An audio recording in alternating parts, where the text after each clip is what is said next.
Nataka niwaambie, Wizara ya Katiba na Sheria ni injini ya nchi.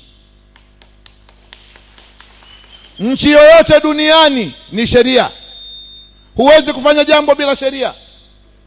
SGR wana sheria walisaini, Kigongo Busisi wana sheria walisaini, bwawa la Mwalimu Nyerere wana sheria walisaini. Bila sheria huwezi, utakuwa ni utawala wa hovyo. Kwa hiyo elimu hii mkiipata, kule chini wamepata, mkaishi nayo, mtakuwa watu salama. Hakuna mtu yuko salama baada ya Mungu kumpa uhai, ni mwanasheria. Hivi huyu akikupiga kofi na jinsi ya kutoka mahakamani anajua. Kwa hiyo hii sheria tunayofundishwa ina wigo mpana wa kutusaidia sisi.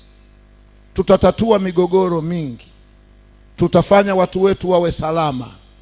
Akiuza chake, akinunua, anajua nimenunua katika misingi inayotakiwa.